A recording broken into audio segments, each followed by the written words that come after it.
नमस्कार दोस्तों, मैं राहुल गिरी एक बार फिर से हाजिर हुआ हूँ एक नए वीडियो में। आज हम लोग क्लास 12वीं का फिजिक्स पढ़ेंगे, जिसका नाम है प्रकाशिकी ऑप्टिक्स। यानी कि हम सेकंड फिजिक्स पढ़ना शुरू करेंगे और हमारा टारगेट होगा कि हम आने वाले एक महीने में पूरा पूरा सिलेबस इसका कवर कर लेंगे। ठीक है ना। यह वीडियो क्लास 12वीं के लिए ही है। क्लास 10वीं के बच्चे इस वीडियो को ना देखें। तो सबसे पहले हम लोग देखेंगे प्रकाशिकी होता क्या है, ऑप्टिक्स है क्या। तो बात करें प्रकाशिकी का, तो हम कह सकते हैं कि प्रकाशिकी प्रकाशिकी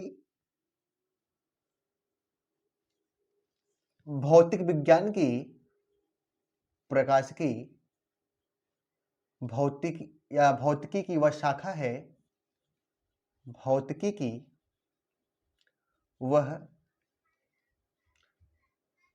शाखा है जिसके अंतर्गत जिसके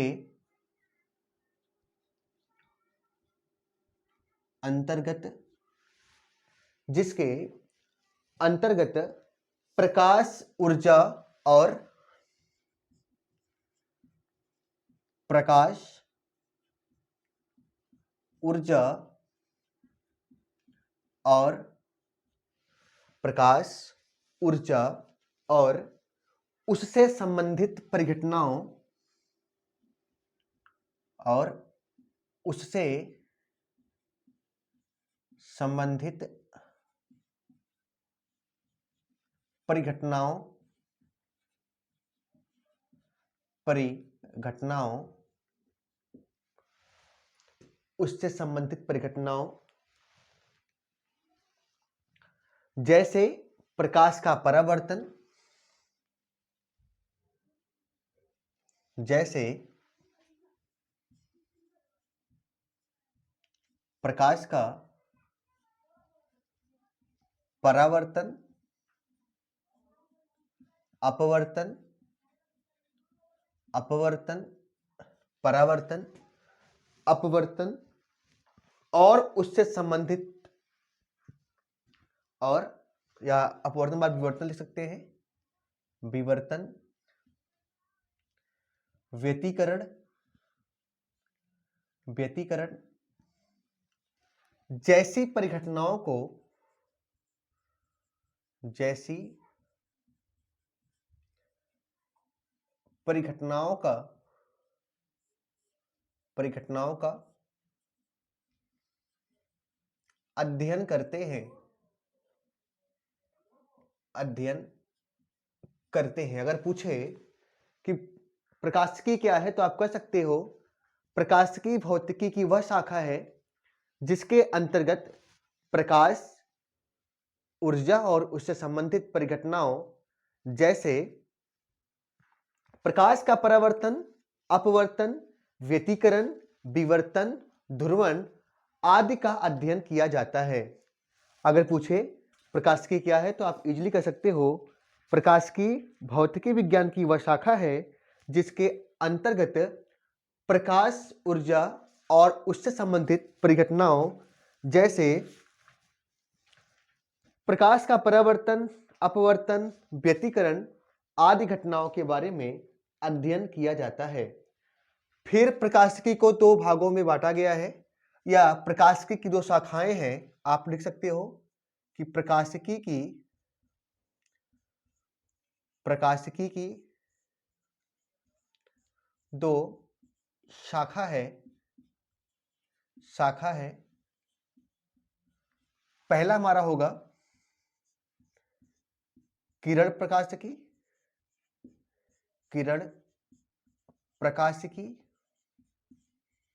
और हमारा दूसरा है तरंग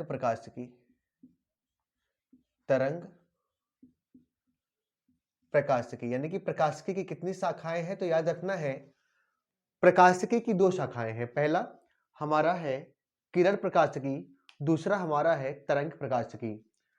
अगर पूछे कि प्रकाशिकी की कितनी शाखाएं हैं, तो याद रखना है प्रकाशिकी की दो शाखाएं हैं। पहला हमारा है किरण प्रकाशिकी, दूसरा हमारा है तरंग प्रकाशिकी। तो पहला हम लोग पढ़ेंगे कि किरण प्रकाशिकी क्या है। पहला हमारा होगा किरण प्रकाशिकी। किरण प्रकाशिकी, इसे हम कहते हैं रे ऑप्टिक्स। क्या कहते हैं बच्चों? रे ऑप्टिक्स कहते हैं। अगर पूछे कि किरण प्रकाशिकी क्या होता है तो लिखेंगे कि किरण प्रकाशिकी, किरण प्रकाशिकी, किरण प्रकाशिकी, प्रकाशिकी की वह शाखा है, प्रकाशिकी की, प्रकाशिकी की वह शाखा है, वह शाखा है, वह शाखा है जिसके अंतर्गत, जिसके अंतर्गत किरण प्रकाशिकी, प्रकाशिकी की वह शाखा है जिसके अंतर्गत प्रकाश, प्रकाश से संबंधित, प्रकाश से संबंधित, प्रकाश से संबंधित, प्रकाश से संबंधित परिघटनाओं का अध्ययन, परिघटनाओं का, परिघटनाओं का अध्ययन, अध्ययन इस प्रकार से किया जाता है या इस आधार पर किया जाता है, इस आधार पर, इस आधार पर किया जाता है, इस आधार पर किया जाता है कि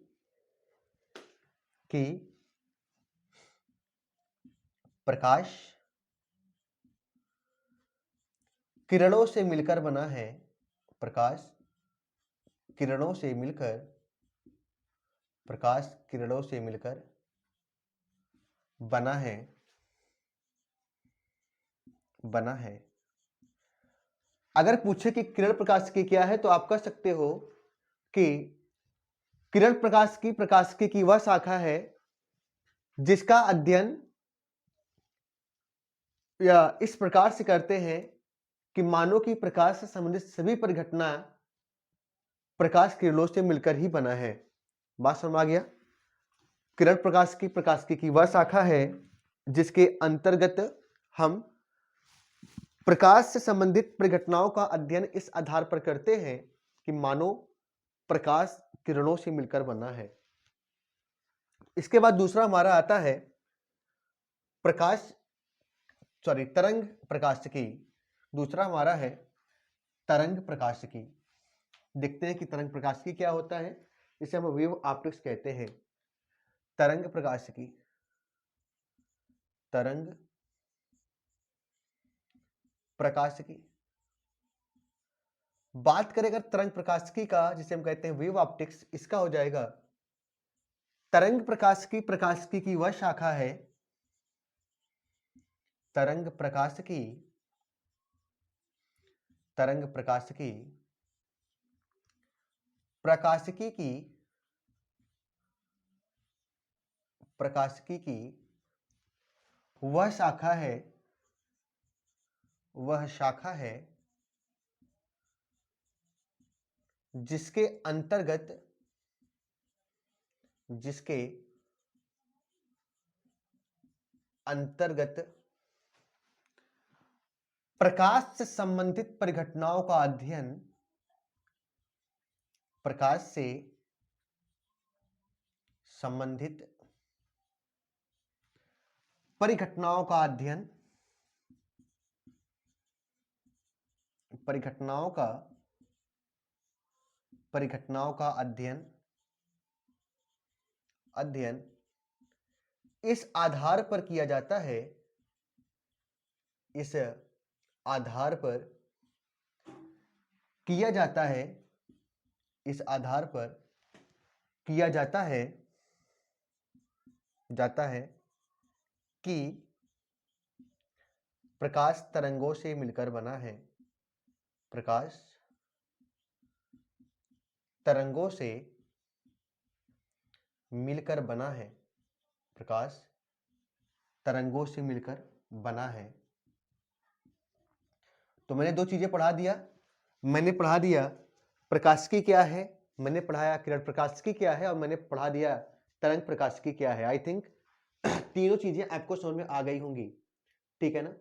इसके बाद मैं आपको बताना चाहूंगा, मैंने प्रकाश का परावर्तन आपको पढ़ा दिया है कि प्रकाश का परावर्तन क्या होता है। मैंने आपको ये भी पढ़ा दिया है कि प्रकाश होता क्या है, और प्रकाश से संबंधित जो भी परिभाषाएं थी वो भी हो गया है। और मैंने आपको फोकस दूरी और वक्रता त्रिज्या में क्या संबंध होता है ये भी पढ़ा दिया है। अब हम लोग जो नया टॉपिक पढ़ेंगे वो है प्रकाश का अपवर्तन। जो मेन टॉपिक है हम लोगों का क्या है बच्चों, तो याद रखना है प्रकाश का अपवर्तन से ही शुरू करेंगे। और देखो बच्चों, मैं इस समय वही पढ़ाऊंगा जो कि यूपी बोर्ड की परीक्षा के लिए महत्वपूर्ण है और जो यूपी बोर्ड परीक्षा में आने की संभावना है। इसके अलावा मैं कुछ भी नहीं पढ़ाऊंगा, ठीक है। बाकी जो चीजें छूटेंगी मैं बाद पढ़ा दूंगा। अभी तो पूरा फोकस हमारा यूपी बोर्ड के सिलेबस पे ही है, ठीक है बच्चों।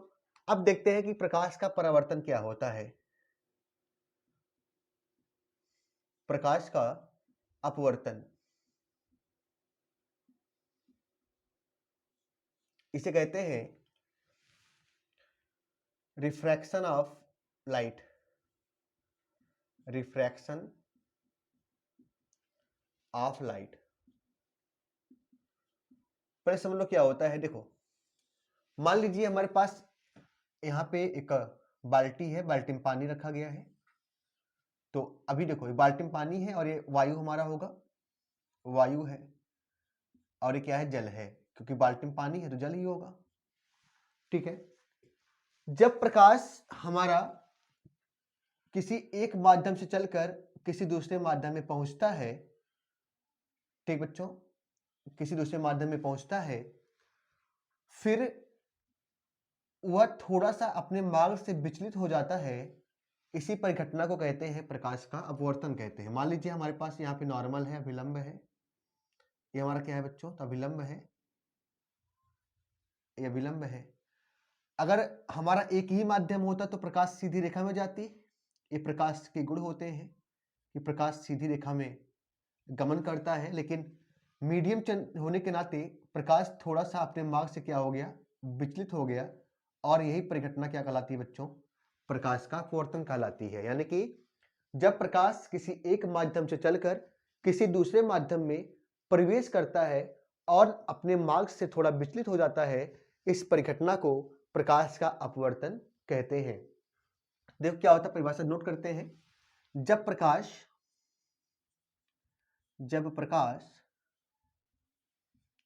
किसी एक माध्यम से चलकर किसी एक माध्यम से चलकर किसी दूसरे माध्यम में पहुंचता है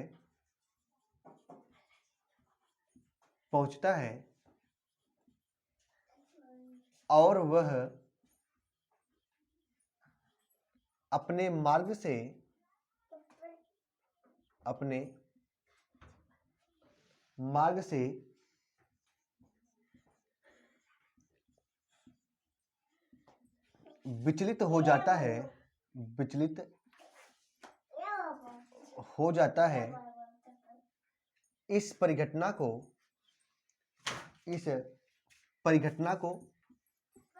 हो जाता है, इस परिघटना को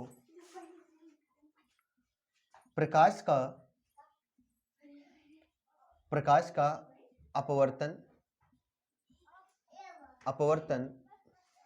कहते हैं।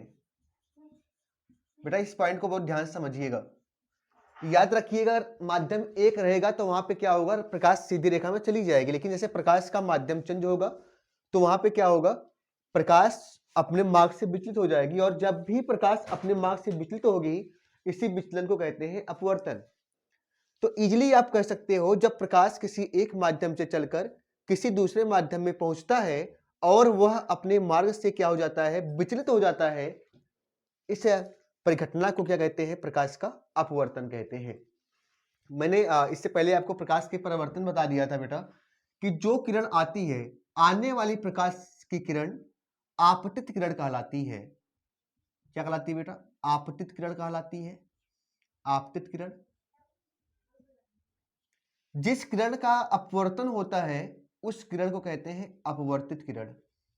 क्या कहते हैं? अपवर्तित किरण कहते हैं। और जो यहाँ पे अभिलंब डाला गया है, ये डाला गया अभिलंब, अभिलंब कहलाएगा अभिलंब, इसे नॉर्मल कहते हैं। आप बेटा इंग्लिश में कह सकते हो या इंसिडेंट रे हो जाएगा, ये हमारा रिफ्लेक्टिव रे हो जाएगा, और ये हमारा क्या हो जाएगा, नॉर्मल हो जाएगा। क्लियर हो गया? जब प्रकाश किसी एक माध्यम से चलकर किसी दूसरे माध्यम में पहुंचता है और अपने मार्ग से विचलित हो जाता है, इस परिघटना को प्रकाश का अपवर्तन कहते हैं। तो क्या पॉइंट क्लियर हो गया बेटा? आई थिंक यह समझ में आ गया होगा कि जब प्रकाश किसी एक माध्यम से दूसरे माध्यम में पहुंचता है, वह अपने मार्ग से विचलित हो जाता है, इस परिघटना को प्रकाश का अपवर्तन कहते हैं। क्या कहते हैं? प्रकाश का अपवर्तन कहते हैं। बेटा याद रखिएगा, प्रकाश के अपवर्तन के दो नियम होते हैं। प्रकाश के अपवर्तन के दो नियम हैं, तो नोट करिएगा कि प्रकाश के अपवर्तन के दो नियम हैं। प्रकाश के अपवर्तन के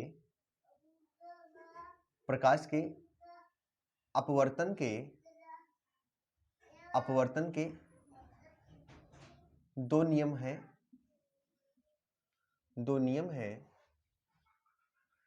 पहला नियम आपतित किरण,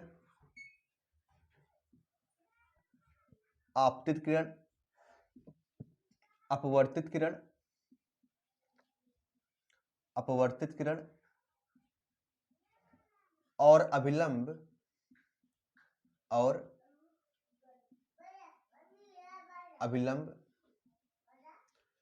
तीनों एक ही तल में होते हैं। तीनों एक ही तल में होते हैं। बेटा पहला पॉइंट क्या हो जाएगा हमारा? आपतित किरण, अपवर्तित किरण और अभिलंब, यानी कि जो आने वाली किरण है आपतित किरण, जिस किरण का अपवर्तन हुआ अपवर्तित किरण, और जो अभिलंब है, तीनों क्या होगा? तीनों एक ही तल में होगा। ये प्रकाश के परावर्तन का पहला नियम है। ठीक है बेटा। दूसरा नियम कहता है, जिसे हम स्नेल का नियम भी कहते हैं, ये बहुत इंपॉर्टेंट नियम है बेटा, इसको ध्यान देना। अपवर्तित, तो इसका हो जाएगा किन्हीं भी दो माध्यमों के लिए किन्हीं भी दो माध्यमों के लिए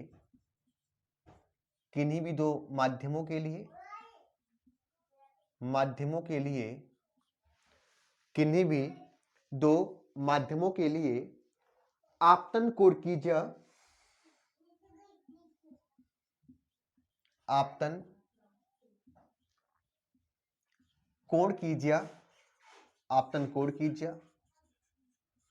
तथा, यानी कि बेटा इससे हम कहेंगे साइन आई कहेंगे। क्वेश्चन में लिखो साइन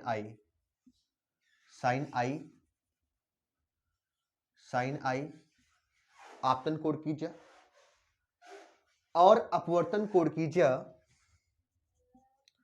और अपवर्तन कोण की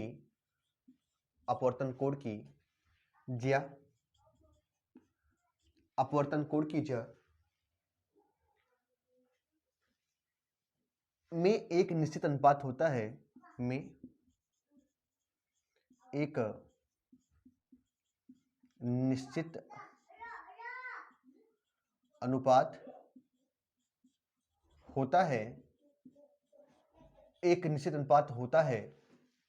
निश्चित अनुपात होता है जिसे पहले माध्यम के सापेक्ष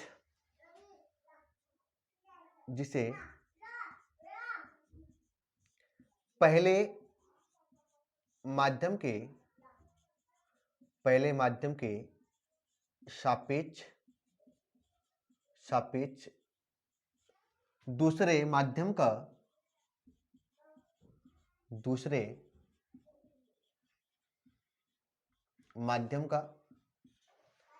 अपवर्तनांक कहते हैं। अपवर्तनांक कहते हैं, क्या कहते हैं बेटा? अपवर्तनांक कहते हैं। याद रखना, इसे स्नेल का नियम भी कहते हैं। ठीक है, क्या कहते हैं बेटा? इसे स्नेल का नियम भी कहते हैं। याद रखना, इसे प्रायः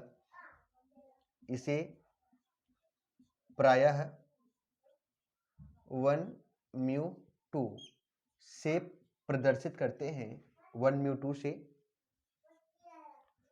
प्रदर्शित करते हैं। 1/2 से प्रदर्शित करते हैं। तो याद रखना बेटा, जो हमारा हो जाएगा साइन आई बटे साइन आर इक्वल टू हो जाएगा 1/2। ये हो जाएगा हमारा नियतांक। क्या हो जाएगा बेटा? नियतांक हो जाएगा। ये हमारा क्या है? स्नेल का नियम है। क्या है बेटा? स्नेल का नियम। आपको नोट करके लिख लेना है कि इसे स्नेल का नियम भी कहते हैं। यहाँ लिख लो, इसे स्नेल का नियम भी कहते हैं। इसे स्नेल का नियम कहते हैं। मतलब कुछ नहीं, जो ए वाला एंगल होगा बेटा साइन आई होगा, आपको पता ही होगा, मैंने इससे पहले बता दिया है। और ए वाला क्या हो जाएगा? हमारा साइन आर होगा। Sine R. तो कह रहा है कि पहला नियम कहता है आपतित किरण, अपवर्तित किरण और अभिलंब तीनों एक ही तल में होते हैं। और दूसरा नियम कहता है कि किन्हीं भी दो माध्यमों के लिए आपतन कोण की जा और अपवर्तन कोण की जा में एक निश्चित अनुपात होता है, जिसे पहले माध्यम के सापेक्ष दूसरे माध्यम का अपवर्तनांक कहते हैं। इसे प्रायः 1/2 से प्रदर्शित करते हैं। साइन आई बटे साइन आर इक्वल टू क्या हो जाएगा? 1/2, यानी कि पहले माध्यम के सापेक्ष दूसरे माध्यम का अपवर्तनांक कहते हैं। ठीक बेटा, अब अगला हमारा आता है माध्यम क्या होता है। अभी मैं माध्यम को समझा रहा था कि एक माध्यम से दूसरे माध्यम में जाता है। तो क्वेश्चन बनेगा कि माध्यम है क्या, आखिर माध्यम होगा क्या, मीडियम क्या होगा। अब इसकी बात करते हैं। ठीक बेटा, देखते हैं कि माध्यम क्या है। चलो देखो, अगला मेरा क्वेश्चन है कि माध्यम क्या है। माध्यम बात करें अगर माध्यम का, तो मैं कह सकता हूं जिन पदार्थों में से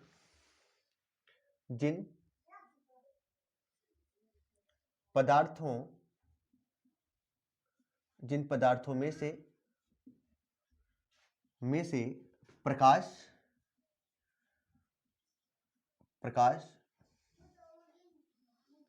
संचरित होता है,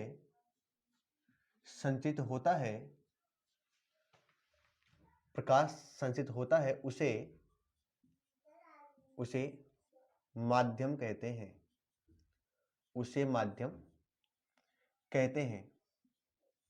अच्छा, माध्यम क्या है समझ में आ गया होगा। किन जिन पदार्थों में से प्रकाश संचित होगा क्या कहलाएगा? माध्यम। जैसे अभी यहाँ पे एयर है, वायु है, अगर एयर में से प्रकाश जा रहा है तो क्या हो जाएगा? हमारा जो वायु होगा एक माध्यम हो जाएगा। मैंने कहा अगर बाल्टी है, बाल्टी में पानी है, अगर आप टार्च जलाओ तो पानी के थ्रू जो लाइट जाएगी ना, तो जो हमारा पानी होगा वो भी क्या हो जाएगा? जल हमारा एक माध्यम हो जाएगा। अगर कोई मेरा ग्लास है, कोई कांच है, अगर कांच में से प्रकाश जा रहा है तो कांच हमारा क्या हो जाएगा? एक माध्यम हो जाएगा। कहने का मतलब है जिन पदार्थों में से प्रकाश संचरित होता है उसे माध्यम कहते हैं। क्या कहते हैं बच्चों? माध्यम कहते हैं। अब माध्यम दो प्रकार के होते हैं। माध्यम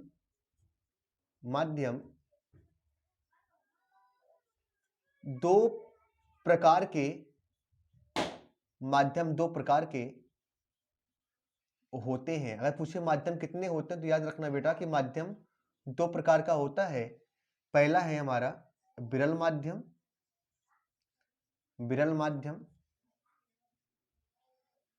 दूसरा हमारा होगा सघन माध्यम। दूसरा क्या होगा? सघन माध्यम। अगर पूछे कि माध्यम कितने होते हैं तो याद रखना माध्यम दो प्रकार के होते हैं, पहला हमारा विरल माध्यम, दूसरा हमारा सघन माध्यम। ठीक बेटा, माध्यम कितने होते हैं तो माध्यम दो प्रकार के होते हैं, पहला विरल माध्यम, दूसरा सघन माध्यम। तो पहला देखते हैं कि विरल माध्यम क्या होता है। पहला हमारा है विरल माध्यम। समझते हैं कि विरल माध्यम क्या है। विरल माध्यम क्या है? देखो बात, अगर मैं बात करूं विरल माध्यम का तो इसका होता है जिस माध्यम का प्रकाशिक घनत्व तुलनात्मक रूप से कम होता है, जिस माध्यम का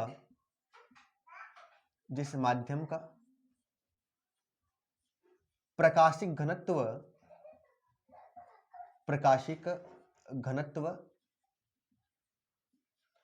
तुलनात्मक रूप से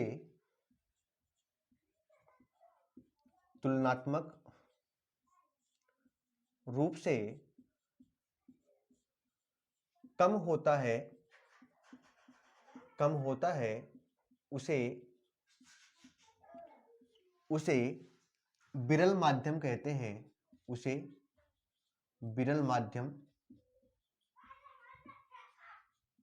कहते हैं। क्या कहते हैं बेटा? विरल माध्यम कहते हैं। यानी कि आप कह सकते हो कि जिस माध्यम का प्रकाशिक घनत्व तुलनात्मक रूप से क्या होता है? कम होता है। जैसे अगर मैं कहूं कि कांच की तुलना में जो वायु है विरल है, कांच की तुलना में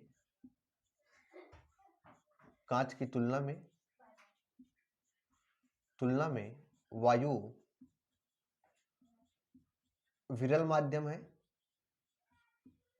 विरल माध्यम है। सेकंड हमारा हो जाएगा, अगर मैं बात करूं कि जल की तुलना में कांच विरल माध्यम है, या ऐसे भी कह सकते हैं कि जल की तुलना में या कांच की तुलना में जल हमारा क्या है? विरल माध्यम है। ठीक है, एग्जाम्पल एक ही बहुत है। दूसरा हमारा आता है सघन माध्यम। सघन माध्यम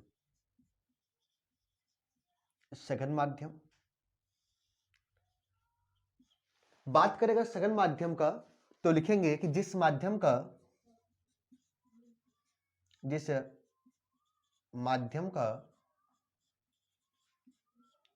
प्रकाशिक घनत्व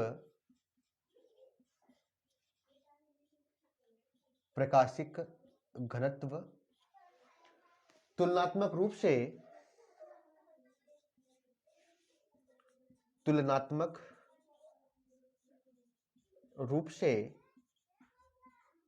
अधिक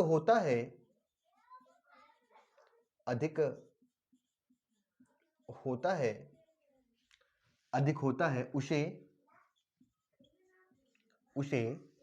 सघन माध्यम कहते हैं। सघन माध्यम कहते हैं। यानी कि अगर माध्यम का जो प्रकाशिक घनत्व होता है, ऑप्टिकल डेंसिटी होता है, अगर अधिक होगा तो हमारा क्या हो जाएगा? सघन माध्यम। जैसे मैं कह सकता हूं कि हमारा वायु की तुलना में जो कांच है वह सघन माध्यम है। जैसे लिखेंगे वायु की तुलना में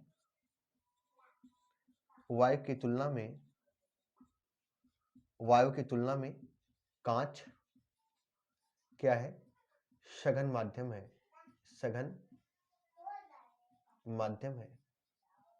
ये हमारा क्या हो गया? प्रकाश का माध्यम। तो माध्यम क्या होता है? तो मैंने कहा कि माध्यम जिन पदार्थों में से प्रकाश का संचरण होता है उसे माध्यम कहते हैं। माध्यम दो प्रकार के होते हैं, एक हमारा विरल माध्यम, दूसरा हमारा सघन माध्यम।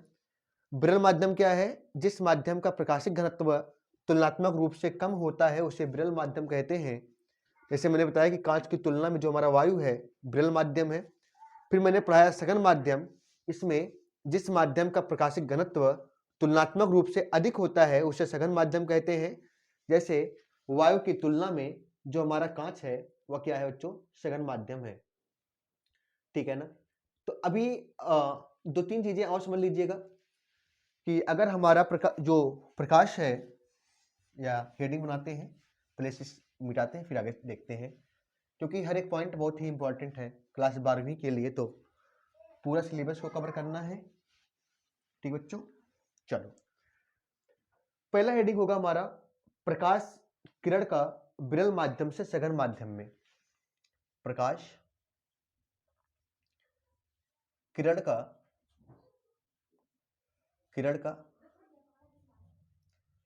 विरल माध्यम से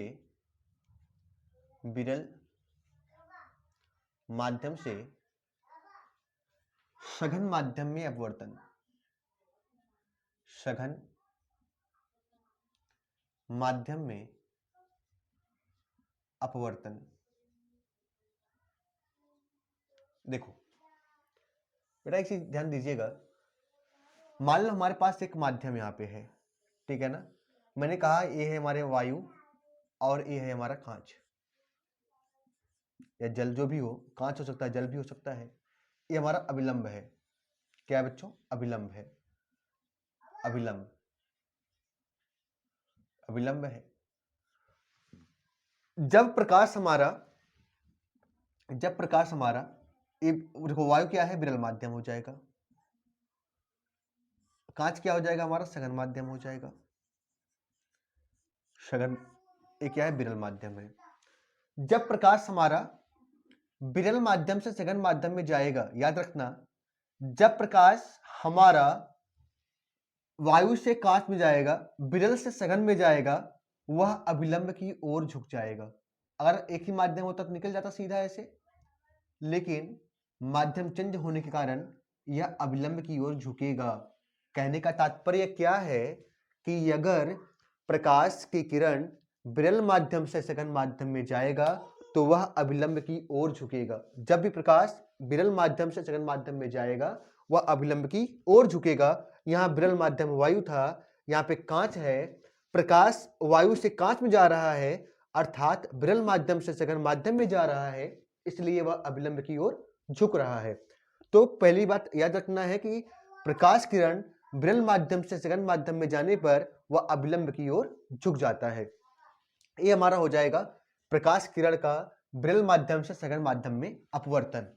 प्रकाश किरण का विरल माध्यम से सघन माध्यम में अपवर्तन। इसके बाद हमारा नेक्स्ट हो जाएगा प्रकाश किरण का, इसका उल्टा, प्रकाश किरण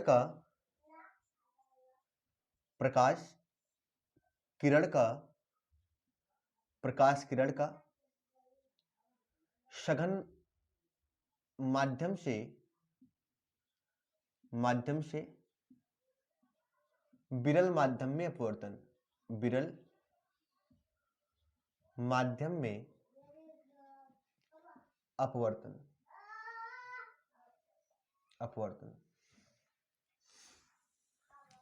प्रकाश किरण का सघन माध्यम से विरल माध्यम में अपवर्तन। मान लो हमारे पास ये मीडियम है, ठीक बच्चों, ये हमारा कांच है और ये हमारा वायु है। ये हमारा सघन माध्यम है, ये हमारा क्या है? विरल माध्यम है। बेटा एक बात याद रखना, ये हमारा क्या है? अभिलंब है। ठीक है, याद रखना, जब प्रकाश सघन माध्यम से विरल माध्यम में जाएगा तो बेटा सीधा चला जाता अगर एक ही माध्यम होता। जब प्रकाश सघन माध्यम से विरल माध्यम में जाएगा तो वह अभिलंब से दूर हटेगा। इस चीज को ध्यान रखना। अगर प्रकाश हमारा सघन माध्यम से विरल माध्यम में जाएगा तो अभिलंब से क्या होगा? दूर हटेगा। और यदि प्रकाश विरल माध्यम से सघन माध्यम में जाता तो हमारे अभिलंब की ओर झुक जाता। बस यही समझाना था दोनों के माध्यम से। तो आई थिंक ये भी चीजें आपको क्लियर हो गई होंगी। ठीक बच्चों, चलो आगे देखते हैं अगला पॉइंट हमारा क्या है। देखो अब हमारा जो अगला पॉइंट होगा ना, वो होगा हमारा मीडियम हो गया हमारा। इसको हम पढ़ेंगे नेक्स्ट, अपवर्तनांक। ठीक बेटा, अब पढ़ेंगे अपवर्तनांक। अपवर्तनांक के प्रकार। तो देखो, अपवर्तनांक के प्रकार। तो याद रखना बच्चों, अपूर्णांक दो प्रकार का होता है, ठीक है ना। अपूर्णांक कितने प्रकार का होता है? दो प्रकार का होता है, ठीक है। पहला हमारा हो जाएगा सापेक्ष अपूर्णांक, दूसरा क्या है? निरपेक्ष अपूर्णांक। तो पहला हेडिंग बना लीजिएगा निरपेक्ष अपूर्णांक। निरपेक्ष अपवर्तनांक क्या होता है? निरपेक्ष अपवर्तनांक, तो याद रखना, जब कोई प्रकाश किरण जब कोई प्रकाश किरण जब कोई प्रकाश किरण जब कोई प्रकाश किरण जब कोई प्रकाश किरण वायु या निर्वात से वायु या निर्वात से वायु या निर्वात से वायु या निर्वात से किसी माध्यम में प्रवेश करती है, किसी माध्यम में प्रवेश करती है, प्रवेश करती है। कहने का मतलब है कि जब प्रकाश किरण निर्वात से किसी माध्यम में प्रवेश करती है तो वायु या निर्वात के सापेक्ष वायु या निर्वात के सापेक्ष वायु या निर्वात के सापेक्ष वायु या निर्वात के सापेक्ष माध्यम के अपवर्तनांक को माध्यम के अपवर्तनांक को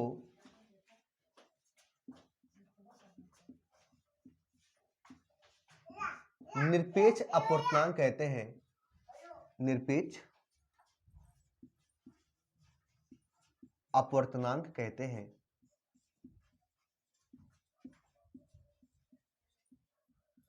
जैसे मान लीजिए हमारे पास यहाँ पे मीडियम है बेटा, यहाँ पे वायु है, ये मेरा एयर है, वायु, ये हमारा कांच है, ठीक है। कहने का मतलब है कि जब प्रकाश किरण वायु या निर्वात से किसी माध्यम में प्रवेश करती है, यानी कि वायु से या निर्वात से ये कांच में प्रवेश कर रही है, इस गिलास में जा रही है, ठीक है ना, कांच में प्रवेश कर रही है, तो जो वायु या निर्वात के सापेक्ष माध्यम होगा वो क्या कहलाएगा? हम निरपेक्ष अपवर्तनांक कहेंगे। क्या कहेंगे उसको? निरपेक्ष अपवर्तनांक। यानी कि जब कोई प्रकाश किरण वायु या निर्वात से किसी माध्यम में प्रवेश करती है तो वायु के निर्वात के सापेक्ष माध्यम के अपवर्तनांक को निरपेक्ष अपवर्तनांक कहते हैं, ठीक है। जैसे बेटा इसका हमारा हो जाएगा म्यू इक्वल टू साइन आई बटे साइन आर। इसका लिखेंगे हम, फार्मूला पता है आपको बेटा ना कि म्यू इक्वल टू क्या हो जाएगा हमारा? साइन आई बटे साइन आर। यानी कि आप कह सकते हो जब कोई प्रकाश किरण वायु या निर्वात से किसी माध्यम में प्रवेश करती है तो वायु या निर्वात के सापेक्ष माध्यम के अपवर्तनांक को हम क्या कहेंगे? निरपेक्ष अपवर्तनांक कहते हैं। अगला, अगर इसे हम शॉर्ट फॉर्म में लिखें, न्यून रूप में लिखें, तो हमारा हो जाएगा mu equal to C upon V. जहां पे हमारा सी होगा ना, ये प्रकाश की चाल हो जाएगी, प्रकाश की चाल, जो कि आपको पता होगा वो होता कितना है? 3 गुणे 10⁸ मीटर पर सेकंड। ये क्या है? हमारा निर्वात में प्रकाश की चाल है, ठीक है। इसके बाद हमारा आता है सापेक्ष अपवर्तनांक। सापेक्ष अपवर्तनांक बात करें अगर हम सापेक्ष अपवर्तनांक का, तो इसका हो जाएगा सापेक्ष अपवर्तनांक। सापेक्ष अपवर्तनांक इसका होगा जब कोई प्रकाश किरण एक माध्यम से दूसरे माध्यम में प्रवेश करती है, जब कोई प्रकाश की किरण या प्रकाश किरण किसी एक माध्यम से किसी एक माध्यम से दूसरे माध्यम में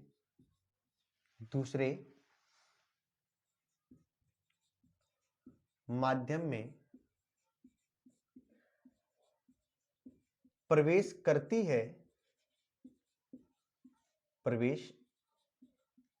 है। जब प्रकाश किरण किसी एक माध्यम से दूसरे माध्यम में प्रवेश करती है तो पहले माध्यम के सापेक्ष दूसरे माध्यम के अपवर्तनांक को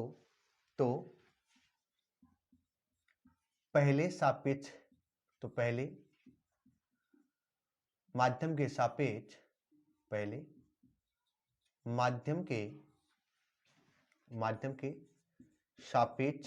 माध्यम के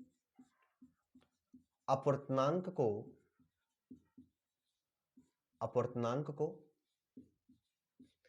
तो पहले माध्यम के सापेक्ष दूसरे माध्यम के अपवर्तनांक को सापेक्ष अपवर्तनांक कहते हैं। सापेक्ष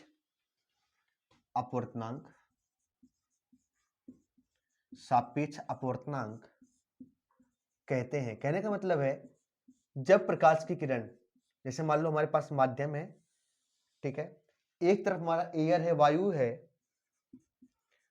दूसरी तरफ हमारा ग्लास है या जल है।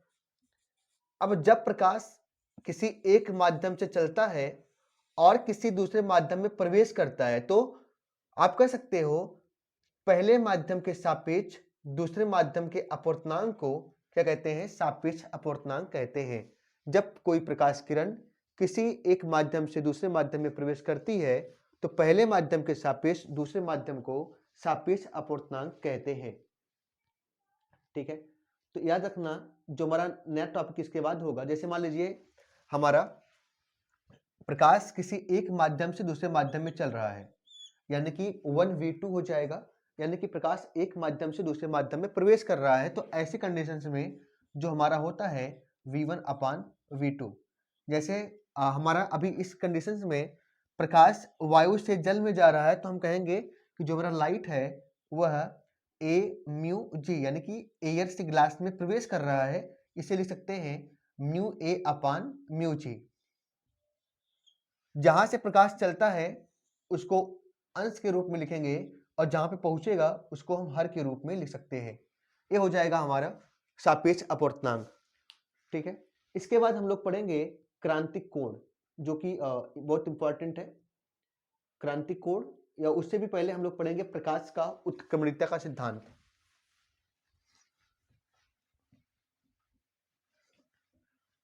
प्रकाश के उत्क्रमणीयता का सिद्धांत। प्रकाश के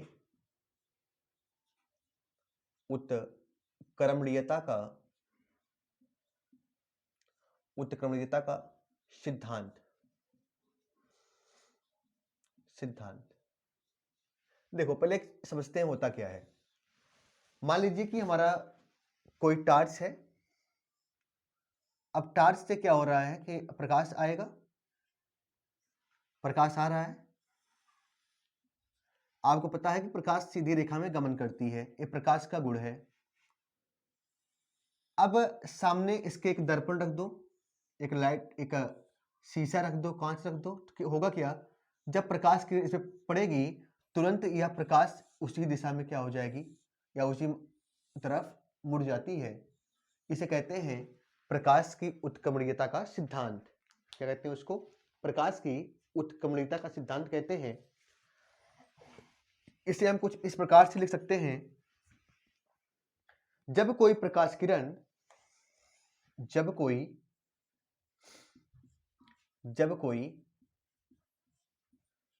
प्रकाश किरण एक माध्यम से दूसरे माध्यम में प्रवेश करती है, एक माध्यम से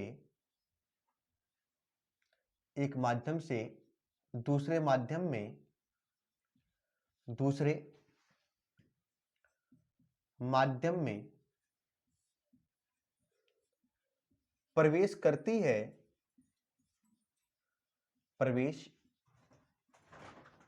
करती है, जब प्रकाश किरण एक माध्यम से दूसरे माध्यम में प्रवेश करती है तो उसके मार्ग को उलट देने पर, तो उसके मार्ग को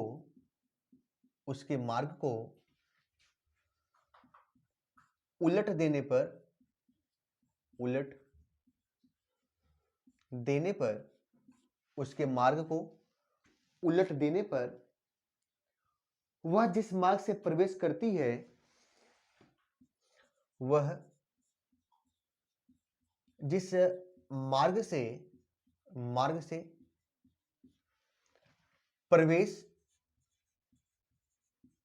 करती है उसी मार्ग से वापस लौट जाती है, उसी मार्ग से वापस लौट जाती है,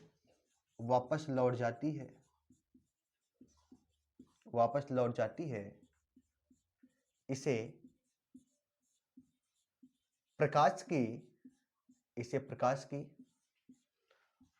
उत्क्रमणीयता का सिद्धांत कहते हैं। प्रकाश की उत्क्रमणीयता का सिद्धांत